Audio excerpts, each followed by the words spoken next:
எல்லாமே வந்துட்டு ரத்த தானம் நிறைய பண்ணியிருக்கீங்க, நாங்களும் எல்லாமே பார்த்துருக்கோம். ஆனால் திரு சீமான் அண்ணா அவர்கள் குடும்பத்தை சேர்ந்தவர்களோ யாருமே வந்துட்டு ரத்த தானம் வந்துட்டு பண்ண மாதிரி எதுவும் தெரியலையே. இதே குரான் ஹதீஸின் வச்சே பேச மாட்டேங்கிறீங்க.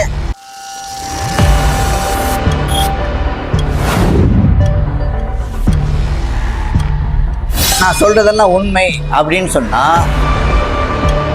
இறைவன் மீது சத்தியமிட்டு சொல்லட்டும், அல்லது தன்னுடைய குடும்பத்தின் மீது சத்தியமிட்டு சொல்லட்டும். பணம் பதவி புகழுக்கு அடிமையாயிட்டான்.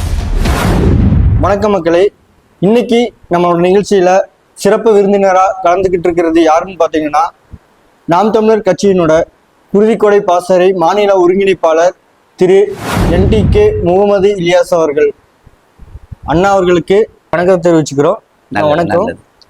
இப்போ நாம் தமிழர் கட்சியில திரு சீமான் அண்ணா அவர்களால நேரடியாகவே குருதிக்கொடை பாசறைக்கு மாநில ஒருங்கிணைப்பாளரா திரு முகமது இலியாஸ் அவர்களை வந்துட்டு தேர்ந்தெடுத்திருக்கிறாங்க. அதுக்கு அண்ணா அவர்களுக்கு ஒரு வாழ்த்துக்களையும் தெரிவிச்சுக்கிறோம். வாழ்த்துக்கள். நன்றி. குருதிக்கொடை பாசறை மாநில ஒருங்கிணைப்பாளராக நியமித்த நாம் தமிழர் கட்சியின் ஒருங்கிணைப்பாளர் அண்ணன் செந்தமிழ் சீமான் அவர்களுக்கு நன்றியும் வாழ்த்துக்களும். மேலும்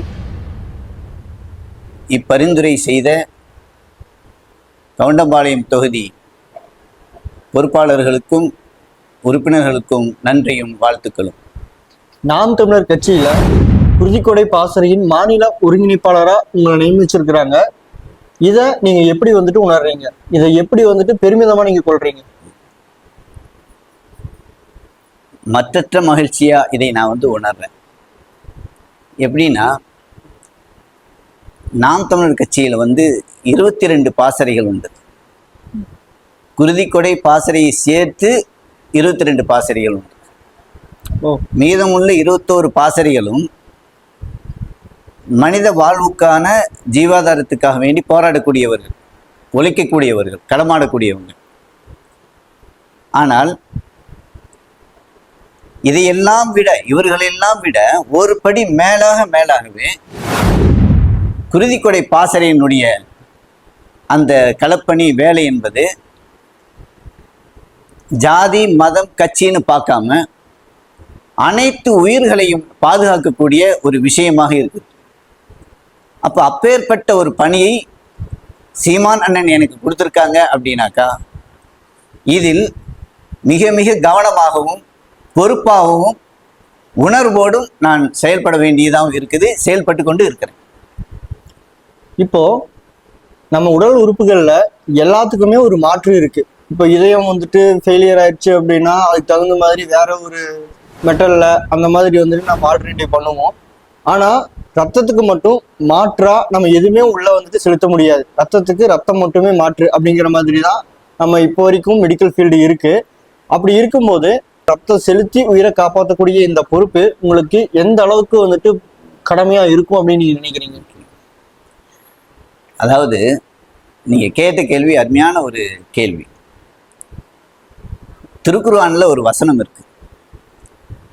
ஒரு மனிதரை வாழ வைத்தவர் உலக மக்களையே வாழ வைத்தவர் ஆவார் என்ற ஒரு குர்ஆனுடைய வசனம் இருக்கு.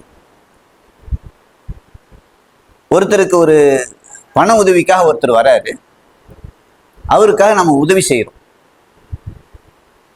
நம்ம செஞ்ச அந்த உதவியை அவர் எந்த அளவுக்கு எப்போ வரைக்கும் அவர் நம்ம மேலே கவனம் வச்சிருப்பாரு அப்படின்னா, நம்ம கொடுத்த பணம் செலவாகிற வரைக்கும் தான் அவர் கொடுத்துருப்பார்.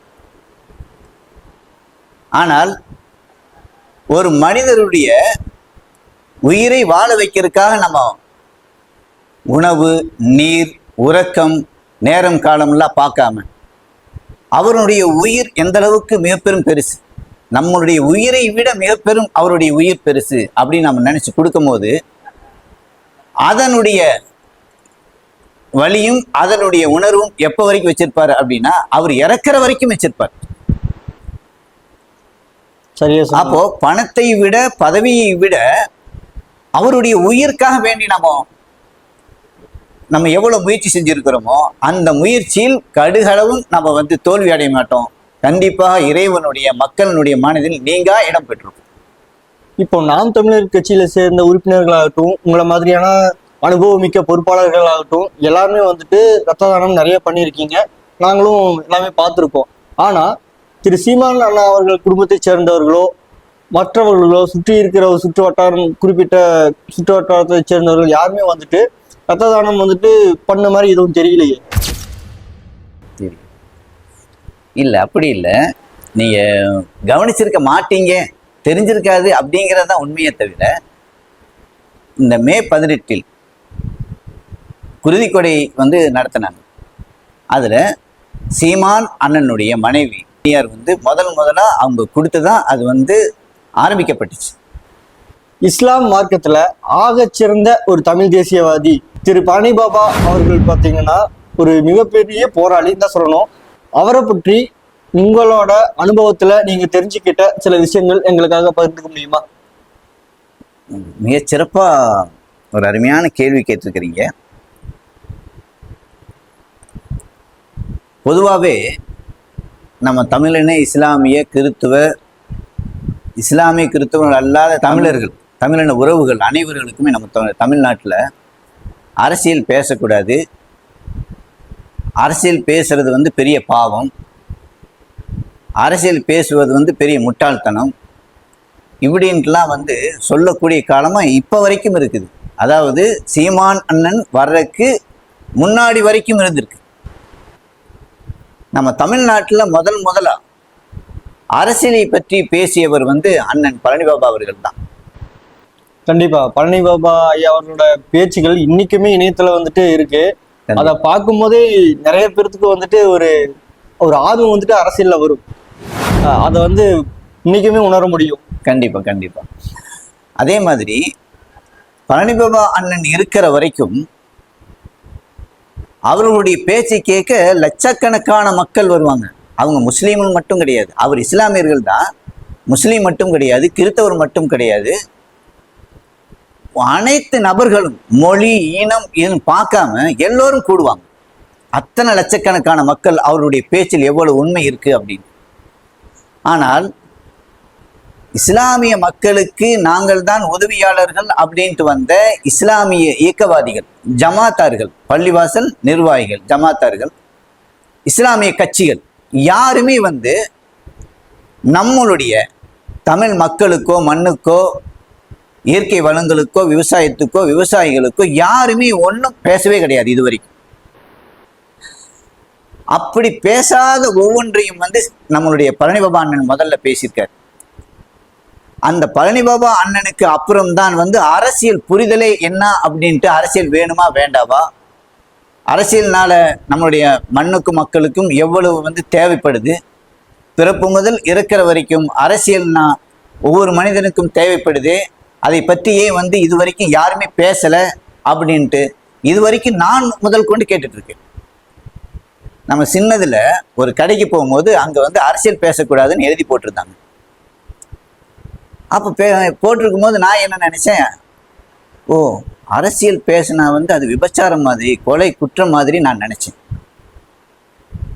ஆனா பழனி பாபா அண்ணன் பேசும்போதும் கூட அரசியல் தான் பேசுவார். இஸ்லாமியர்கள் என்பதற்காக வேண்டி நாங்கள் அனைத்துமே ஹலால் ஹராமை பார்ப்போம். அதாவது வேதங்களை கொண்டுதான் எங்கள் பிறப்பு முதல் இருக்கிற வரைக்கும் வாழ்வோம். ஹராம் ஹலால். ஹலால் என்றால் இறைவனால் அனுமதிக்கப்பட்டவை, ஹராம் என்றால் இறைவனால் தடுக்கப்பட்டவைன்னு அர்த்தம். இதை வச்சுதான் பிறப்பு முதல் இருக்கிற வரைக்கும் நாங்கள் வாழ்வோம். அப்போ இந்த இஸ்லாமியர்களுக்கும் எல்லா மத அன்பர்களுக்கும் வந்து அரசியலை பற்றி பேசுங்க, அரசியலை முதல்ல பேசுங்க. உணவை போல, உடையை போல, உறக்கத்தை போல அனைத்தும் உங்களுடைய வாழ்க்கைக்கு வந்து தேவையானது வந்து அரசியல். அரசியலையே பேச மாட்டேங்கிறீங்க, அரசியலை பேசாதவன் நீங்க நம்பாதீங்க அப்படின்னு அன்று முதல் சீமான் அண்ணன் வரைக்கும் இப்ப வரைக்கும் அரசியலை பத்தி பேசிட்டு இருக்கிறார். அப்போ முதல் அரசியல் புரட்சி ஏற்படுத்தியவர் வந்து அண்ணன் பழனி பாபா அண்ணா அவர்கள் தான். கண்டிப்பா அதுல மாற்று கருத்து எதுவுமே இருக்க முடியாதுன்னு நம்புறோம். அன்றைய காலகட்டத்துல திரு பழனி பாபா அவர்கள் பேசிய அரசியல அன்னைக்கு இருந்த ஜமாத் அவர்களும் இஸ்லாமிய கட்சியினரும் பேசல. அவர் இல்லாதப்போ இன்னைக்குமே அவரோட இதை வந்துட்டு எடுத்து இன்னைக்கு இருக்கிற இஸ்லாமிய கட்சியினராகட்டும் இல்ல ஜமாத் அமைப்பினராகட்டும் அதே அரசியல பேசுறீங்க ஏன்? அதாவது எல்லாமே இந்த இஸ்லாமிய கட்சிகளும் இஸ்லாமிய ஜமாத்தார்களும் இஸ்லாமிய இயக்கத்தார்களும் பணம் பதவி புகழுக்கு அடிமையாயிட்டாங்க. அப்போ இப்ப இருக்கிற இஸ்லாமிய அமைப்புகளாகட்டும் இல்ல வந்துட்டு இஸ்லாமிய கட்சியினராகட்டும் அவங்க வந்துட்டு ஹலால் ஹராம் படி இறைவனுக்கு உண்மையா இல்லை அப்படின்னு நீங்க நினைக்கிறீங்களா? உறுதியா இருக்கு. நம்ம பிறப்பு முதல் இருக்கிற வரைக்கும் என்னுடைய இஸ்லாமிய சமூகத்துக்கு நான் ஒன்று கேள்வி கேட்குறேன். தொழுகை, நோன்பு, ஜக்காத்து, ஹஜ்ஜு, திருமணம், பேர் வைக்கிறது, பிள்ளை பேர் அப்படிங்கிற அனைத்து விஷயங்களும் நம்ம குரான் ஹதீஸ் அப்படிங்கிற சிந்தனையின் பிரகாரம் தான் நம்ம வாழ்றோம். அப்போ அரசியலை மட்டும் ஏன் நம்ம ஜமாத்தார்கள் சொன்னாங்க, அவங்க சொல்றதா நாம் நம்பணும், நம்ம இஸ்லாமிய கட்சி சொல்றதா நம்பணும், நம்ம இஸ்லாமிய இயக்கத்தார்கள் சொன்னதை நம்பணும், என்னுடைய மூதாதையர்கள் சொன்னதா நம்பணும்ட்டு ஏன் இதை வைக்கிறீங்க? இல்ல அதேதான் எங்களுக்கும் கேள்வியா இருக்கு. ஏன்னா நீங்க இறைவனோட வழிகாட்டுதல் நடக்கிறவங்க இறைவன் வந்துட்டு சொல்றத இறைவனுக்கு வந்துட்டு எகென்ஸ்டா இருக்கிறத நீங்க பண்ணக்கூடாது இல்லையா? அதை மட்டும் ஏன் வந்துட்டு அமைப்புகள் சொன்னா நீங்க அப்படியே கேட்டுக்கிறீங்க? உங்களுக்குன்னு ஒரு இது இருக்கு இல்லையா? உங்க இறைவன் ஒரு வழிகாட்டி இருக்காரு இல்லையா, நல்லது இது அதுபடிதான் போகணும்னு. அது அப்படி நிறைய இஸ்லாமியர்கள் வந்துட்டு ஃபாலோ பண்றது இல்லையே. அதாவது எங்கே நம்மளுடைய அரசியலை சொல்லி கொடுத்துட்டால் தங்களுடைய தவறுகளையும் பாவங்களையும் மக்கள் அறிஞ்சிருவாங்க. மக்கள் அறிஞ்சிட்டா தெளிவாயிடுவாங்க, அரசியல் தெளிவு அடைஞ்சிருவாங்க. தெளிவு அடைஞ்சிட்டாக்கா இவங்களுக்கு கிடைக்க வேண்டிய பணம், பொருள், இலவசம் எதுவுமே கிடைக்காம போயிடும். பணம், பதவி, புகழ் எதுவுமே கிடைக்காம போயிடும். அதனாலதான் இது வரைக்கும் பேசாம இருக்கிறாங்க. இன்னொரு செய்தி பாருங்க, இவங்க இதுக்கு ஏன் இப்ப இவ்வளவு அடிமை ஆயிட்டாங்க அப்படின்ட்டாக்கா, ஒரு ஜமாத் தலைவர் சொல்றார், காங்கிரஸ் கட்சியிலிருந்து திமுக கட்சியிலிருந்து இஸ்லாமியர்களுக்கு பைத்துல் மால், அதாவது பொது நிதி கொடுக்க சொல்லியிருக்கிறாங்க. அவங்களுடைய கஷ்டத்தை எல்லாம் நீக்கிறதுக்காக வேண்டி பொது பணத்தை கொடுத்து உதவி செய்ய சொல்லியிருக்காங்க அப்படின்னு சொல்லிட்டு லட்சக்கணக்காக பணம் கொடுத்ததாக சொல்றாங்க. இதுல ஒரு சூட்சம் இருக்கு அப்படிங்கிறது நம்முடைய மக்களுக்கு தெரியாம இருக்கு.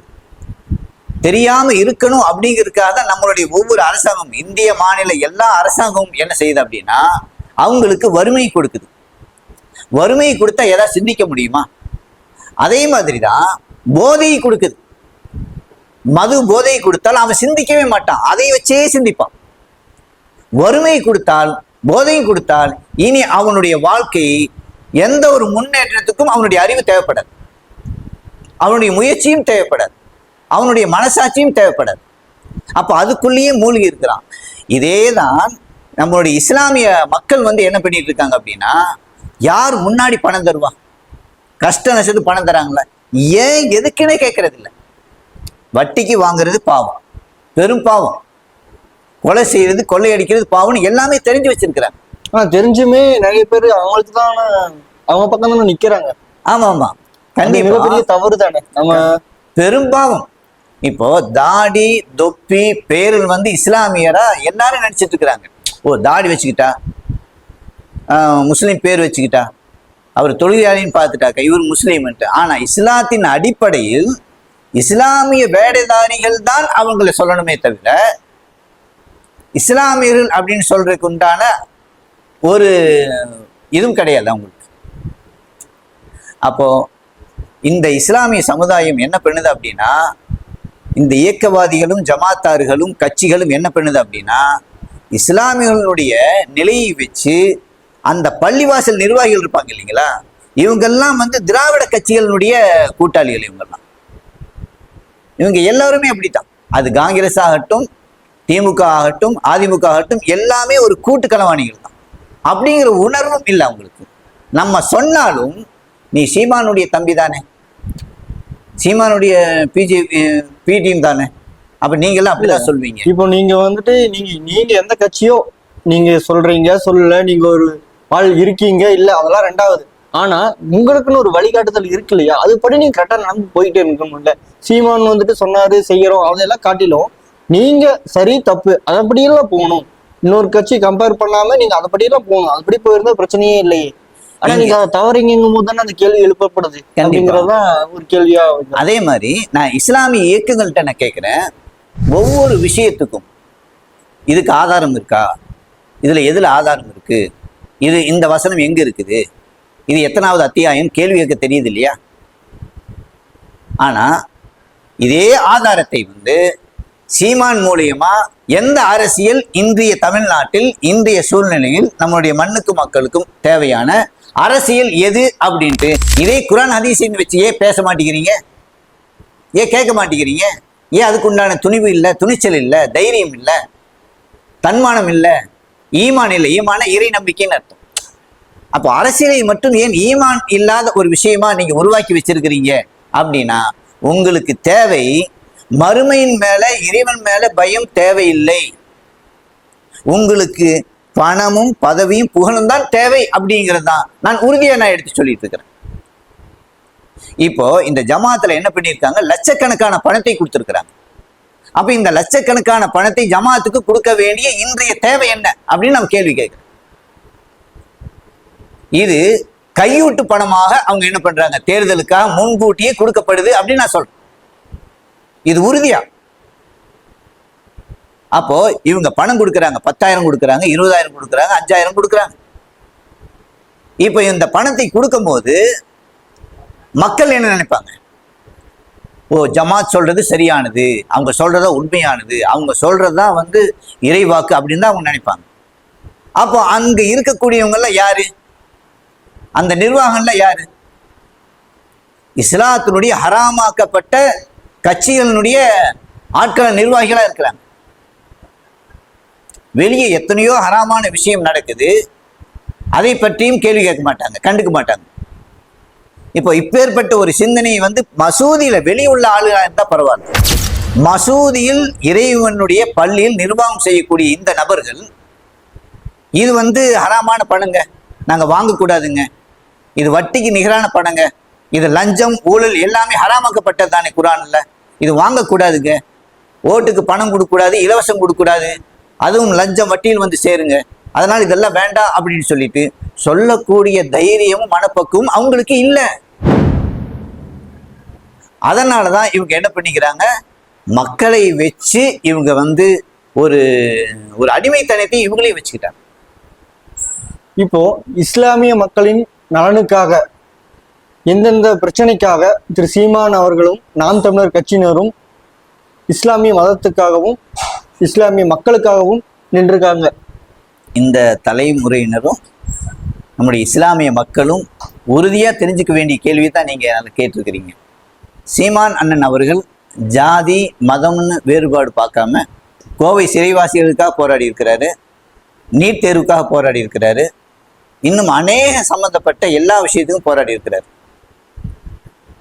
மற்ற கட்சி தலைவர்கள் எத்தனை முறை எதற்காக போராடி இருக்கிறாங்க அப்படின்னு மனசாட்சியில் கை வைத்து இறைவன் மீது ஆணையிட்டு எந்த ஒரு இஸ்லாமியனும் சொல்ல முடியுமா? உறுதியாக சொல்லவே முடியாது. ஆனா நிக்காத கட்சியினருக்கு தானே திரும்ப திரும்ப ஓட்டு போடுறாங்க. ஆமா, கண்டிப்பா கண்டிப்பா. அதே மாதிரி நான் கேட்கிறேன், சீமானன் இதுவரைக்கும் ஒரு எம்எல்ஏ சீட்டு உங்கூட வாங்கல அப்படின்னு சொல்லக்கூடிய மேதாவிகளுக்கு நான் ஒண்ணு கேட்கிறேன், நான் சீமானை விட்டு நான் வெளியே வந்துடுறேன். பழனி பாபா அண்ணன் முதல் கொண்டு சொல்லியிருக்கிறார், நம்ம தமிழர்களாக ஒன்றா இணையணும் அப்படின்னு சொல்லி. ஏன்னா அவங்கவுங்க மதம் அவங்கவுங்களுக்கு, அவங்கவுங்க கொள்கை அவங்கவுங்களுக்கு. ஆனா நம்ம தமிழர்களாக ஒன்றா இணையும் போதுதான் நம்மளுடைய அனைத்து உரிமைகளையும் அதிகாரமும் பெற முடியும் அப்படின்னு அண்ணன் சொல்லியிருக்கிறார். அதே தானே சீமான் அண்ணன் சொல்லியிருக்கிறாரு. அவர் சொன்னதுல என்ன ஒரு வேறுபாடு இருக்கு? அப்போ இதுவரைக்கும் இந்த திமுக, அதிமுக, காங்கிரஸ், மோடி உள்பட அதனுடைய துணை கட்சிகளும் இதுவரைக்கும் ஹராமான கட்சியினுடைய கொள்கை கோட்பாடு கொண்டதுதான் இந்த திமுக, அதிமுக, காங்கிரஸ். அது யாருமே மறுக்கவே முடியாது. குர்ஆன் ஹதீஸை வச்சு பேசுவோமே, நாம எல்லாத்துக்கிட்டையும் நான் கேட்டாச்சு, ஆலிம்கள்கிட்ட கேட்டாச்சு, ஜமாத்தார்கிட்ட கேட்டாச்சு, இயக்கவாதிகள்கிட்ட கேட்டாச்சு, எவரும் பதில் சொல்ல நம்மளுடைய கேள்விக்கு வரவே இல்லை. சீமான் அண்ணனை போல மதுவுக்காக வேண்டி போராடியவர்கள் எத்தனை பேர்? மது போதைக்காக போராடியவர்கள் எத்தனை பேர்? இந்த கொலை கொள்ளைக்காக போராடியவர்கள் எத்தனை பேர்? இந்த ஜமாத்தார்கள் எத்தனை பேர்? இயக்கவாதிகள் எத்தனை பேர்? இஸ்லாமிய கட்சிகள் எத்தனை பேர்? திமுக அதிமுக தலைவர்கள் தொண்டர்கள் எத்தனை பேர் போராடி இருக்கிறாங்க? இல்ல. ஏன் அப்படின்னா அவங்களுக்கு கிடைக்க வேண்டியது கிடைக்காமல் போயிடும், அனுபவிக்க முடியாமல் போயிடும். பணமோ பதவியோ புகழோ அனுபவிக்க முடியாமல் போயிடும். அப்படிங்கிறதுக்காகத்தான் அவங்க கட்சியினுடைய புரோக்கர்கள், மக்களுடைய புரோக்கர்களா இருக்கிறாங்க. திருமணத்துக்காக வேண்டி ஒரு வீடு பார்க்கறதுக்காக வேண்டி நம்ம என்ன பண்ணுவோம்? வீடு பார்த்து அதுக்குண்டான கமிஷன் கொடுப்போம் இல்லையா? இவங்க எல்லாமே கமிஷன் புரோக்கர்கள் அப்படின்ட்டு ஏன் நம்மளுடைய இஸ்லாமிய மக்கள், நம்மளுடைய தமிழ் மக்கள் வந்து புரிஞ்சுக்கிறது இல்லை அப்படிங்கிறது தான் நம்மளுக்கு மனவேதனையா இருக்கு. இப்போ இறுதியா ஒரு கேள்வி. இன்றைய தலைமுறை வாக்காளர்கள் அவங்களுக்கு திரு விஜய் அவர்கள் உள்ள வர்றாரு. 2026 சட்டமன்ற தேர்தலில் அவரும் போட்டியிட போறாரு. பெரும்பாலான இஸ்லாமியர்களாகட்டும் கிறிஸ்தவர்களாகட்டும் திரு விஜய் அவர்களுக்கு வந்து பார்த்தீங்கன்னா ஆதரவு தெரிவிக்கிறோம் அப்படிங்கிற மாதிரி உள்ள வராங்க. ஸோ அதுக்கு நீங்க உங்களோட கருத்தை என்னவா தெரிவிப்பீங்க? வரப்போற இளைஞர்களுக்கு எப்படி அதை புரிய வைப்பீங்க? அருமையான கேள்வி. இப்ப மட்டும் இல்லை, என் அப்பா அம்மாவனுடைய காலத்திலையும் அந்த காலத்தில் புதிய புதிய கட்சி தலைவர்கள்லாம் வந்தாங்க. எம்ஜிஆர் முதல் கொண்டு வந்தாங்க, கருணாநிதி முதல் கொண்டு வந்தாங்க, வைகோ முதல் கொண்டு வந்தாங்க, சீமான் அண்ணன் முதல் கொண்டு வந்தாங்க. இப்போ விஜய் வந்திருக்கிறார். இன்றைய காலம் வரைக்கும் அநீதிக்காக போராடியவர்கள் எத்தனை பேர் அப்படின்னு நம்ம தீர்மானிக்கணும். மனசாட்சியோட சொல்றேன் அப்படிங்கிறத நான் நம்புறதில்லை. ஏன்னா மனசாட்சிங்கிறது ஒரு குப்பையா தான் நான் மதிக்கிறேன். உறுதியா நான் சொல்றதெல்லாம் உண்மை அப்படின்னு சொன்னா இறைவன் மீது சத்தியமிட்டு சொல்லட்டும், அல்லது தன்னுடைய குடும்பத்தின் மீது சத்தியமிட்டு சொல்லட்டும். அப்பதான் நான் வந்து உறுதியா நான் நம்புவேன். இதுக்கு யாராவது தயாரா இருக்கிறாங்களான்னாக்க எவருமே தயாரில்லை. எவ்வளவு பெரிய ஆன்மீகவாதிகளா இருந்தாலும் கொடையாளர்களாக இருந்தாலும் என்னை மாதிரி ஒரு உறுதியிட்டு சொல்லக்கூடிய தைரியம் முழு இதுவரைக்கும் நான் பார்த்ததே இல்லை, இனி வரப்போவதும் கிடையாது. நம்ம கேட்பது சீமான் அண்ணனின் தம்பிகளாக நாம கேட்பது, அன்று முதல் இன்று வரைக்கும் வந்த தலைவர்கள் எவராலும் இந்த நாட்டை மண்ணை நம்முடைய மக்களுக்கு என்ன உதவிகள் செய்திருக்கிறார்கள், எப்படிப்பட்ட உதவிகள் செய்திருக்காங்க? சரிப்பா, என்னை நம்பின மக்கள் இத்தனை லட்சங்களாக பிச்சைக்கார எடுத்திருக்கிறாங்களே. எம்ஜிஆர் காலத்துல இருந்தாங்க, அடுத்து கருணாநிதிகளும் உருவாயிட்டாங்க, அதிகமா உருவாயிட்டாங்க. இனிமேல் என்னுடைய ஆட்சி முடியும் வரை இனிமேல் எந்த ஒரு பிச்சைக்காரன் என்னுடைய தமிழ்நாட்டில் எனக்கா ஓட்டு போட்டவங்களும் வரக்கூடாதுன்னு நினைச்ச ஒரு சரித்திரம், ஒரு வரலாறு உண்டா? இத்தனை கொலை நடந்திருக்கு எம்ஜிஆர் காலத்துல. கொலை கொள்ளை திருட்டு எல்லாமே நடந்திருக்கு, லஞ்சம் ஊழல் எல்லாம் நடந்திருக்குது. இனி நான் வந்துட்டேன் இதெல்லாம் நடக்காதுன்னு தன்னுடைய குடும்பத்தின் மேல சத்தியமிட்டு சொன்னதுண்டா அல்லது செய்ததுண்டா? இல்லை. அடுத்து ஸ்டாலின், கருணாநிதிக்கு அப்புறம் வந்து ஸ்டாலின் வந்தார். 4 வருடம் பெரும் சாதனைன்னு சொன்னார், யாருமே செய்யாத பெரும் சாதனைன்னு சொன்னார். இப்போ ஒரு பிச்சைக்கார அம்மாவே போய் செருப்பால அடிக்கக்கூடிய காட்சியை பார்த்தோம் அப்படின்னா எவ்வளவு பெரிய மிகப்பெரும் ஆபத்தான அருவருப்பான ஆட்சி நடந்துட்டு இருக்கு அப்படின்னு அது ஒரு சாட்சி போதுமே. காலையில இருந்து நைட்டு தூங்குற வரைக்கும் இல்ல ஜாமத்திலும் கூட ஒவ்வொரு செய்தி, இங்க கொலை, இங்கே கொள்ளை, இங்கே திருட்டு, இங்கே கற்பழிப்பு அப்படின்னு ஒரே செய்தி, கொலை செய்தி தான். அப்போ இந்த நாட்டுக்கும் மண்ணுக்கும் மக்களுக்குமான தலைவரா, இல்லை நம்முடைய நாட்டுக்கும் மண்ணுக்கும் மக்களை கொலை செய்யக்கூடிய தலைவரா? ஒரு கேள்வி வருது இல்லையா? இப்போ இறுதியா நம்ம வரும்போது நம்ம விஜய் அண்ணன் வராரு. விஜய் அண்ணனை வந்து ஏன் தேர்ந்தெடுத்துக்கிறாங்க? ஏன் தேர்ந்தெடுக்கணும்? மனசாட்சி கொண்ட, அறிவு கொண்ட, தெளிவு கொண்ட உண்மையான தமிழனாக இருந்தா என்ன பெறணும்? இத்தனை வருஷ காலமா இதே நிகழ்ச்சி தான் தலைமுறையா வந்துருச்சு. இனி என்னுடைய காலத்துல வரக்கூடாது, இனி என்னுடைய தலைமுறை பிள்ளைகளுக்கு இந்த வரக்கூடாது அப்படின்னு நினைத்த ஒரே ஒரு அறிவுள்ள மக்களா இருந்தா இனி யாரையும் நான் நம்ப மாட்டேன் அப்படின்னு சொல்லியிருக்கணும். ஆனா சொல்றதுக்கு அவங்களுக்கு அரசியல் அறிவு, தெளிவு, துணிவு, உணர்வு இல்லை. ஏன் விஜய் வந்து வேண்டாம் நினைக்கணும் அப்படின்னு நான் சொல்றேன் அப்படின்னா, விஜய்க்கு முன்னாடி வந்த அத்தனை தலைவர்களும் இஸ்லாத்திற்கும் மிக பெரும் ஆபத்தானவர்கள், இஸ்லாமியர்களுக்கும் ஆபத்தானவர்கள், கிறித்துவ வேதங்களுக்கும் ஆபத்தானவர்கள், கிறித்துவ அன்பர்களுக்கும் ஆபத்தானவர்கள், தமிழர்களுக்கு மிக மிக ஆபத்தானவர்கள். அப்ப நான் வந்து இவங்களுடைய சிந்தனை, இவங்களுடைய கட்சி, இவருடைய கொள்கை கோட்பாடு கொண்டவர்கள் இல்லை அப்படின்னா தன்னுடைய மாநாட்டில் என்ன சொல்லியிருக்கணும்? இவங்களுடைய கட்சியும் கொள்கையும் கோட்பாடும் இல்லைன்னு சொல்லியிருக்கணுமா வேண்டாமா? அப்ப அந்த மேடையில் என்ன சொல்றாரு? ஒரு கண் பெரியார், ஒரு கண் தமிழ் தேசியமா அப்படிங்கிறார். திரும்பவும் அவரால் தன்னுடைய சொந்த அறிவாலும் புத்தியாலும் என்ன பண்ண முடியல? அரசியலை பேச முடியல, மக்களுக்கு கொண்டு போய் சேர்க்க முடியல. என்னுடைய ஆட்சியில் என்ன கொள்கை, என்ன கோட்பாடு, என்ன தத்துவம் அப்படின்னு அவருக்கு பேச முடியல. அப்படி பேசாத ஒரு மனிதர் எப்படி நம்முடைய தமிழ்நாட்டை, மண்ணை, மக்களை ஆள்வதற்கு தகுதி இருக்கும் அப்படிங்கிறது ஏன் யோசிக்கல? அப்ப விஜயால் என்ன செய்ய முடியும் அப்படின்னா, கூட்டு சேர்ந்து எத்தனை துணை கட்சியாளர்கள்லாம் கோடி கோடியா சம்பாதிச்சு காரு, பங்களா, சொத்து சுகம் சேர்த்து வச்சார்களோ அதே போன்றுதான் விஜயாலும் முடியும் என்பதுதான் இறைவன் மீது ஆணையாக நான் சொல்லக்கூடிய ஒரு கருத்து.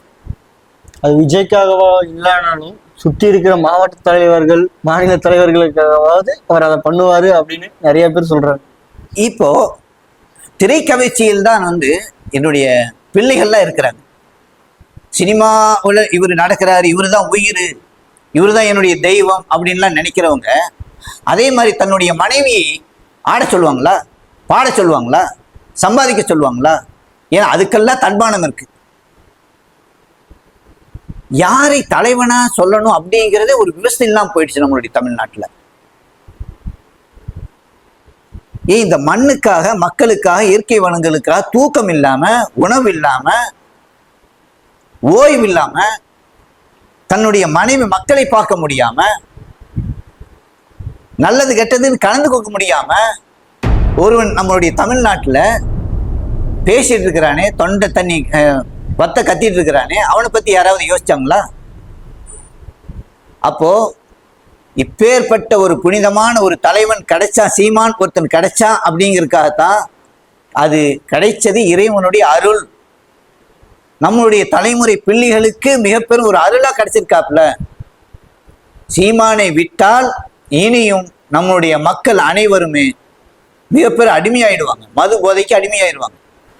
இவ்வளோ நேரம் உங்க அருமையான நேரத்தை தெளிவான கருத்துக்களோட, நிறைய புத்தகங்கள் மூலயமா நீங்க கத்துக்கிட்டது, அனுபவத்து மூலயமா கத்துக்கிட்டது, அரசியல்ல கத்துக்கிட்டது அப்படின்னு சொல்லி எல்லாத்தையுமே இந்த இளைஞர்களுக்காகவும் நம்ம சேனல் இருக்கிற எல்லா மக்களுக்காகவும் நீங்க வந்துட்டு தெரியப்படுத்துறது, விளக்கின விதம் எல்லாமே எங்களுக்கு பிடிச்சிருந்தது. இது மக்களுக்கும் எல்லாத்துக்குமே பிடிக்குங்கிறத நம்புறேன். இந்த நிகழ்வுல கலந்துக்கிட்டதுக்கு மனதார நன்றியையும் வாழ்த்துக்களையும் தெரிவிச்சுக்கிறேன். மிக்க நன்றிண்ணா. நன்றியும் வாழ்த்துக்கள். நன்றி.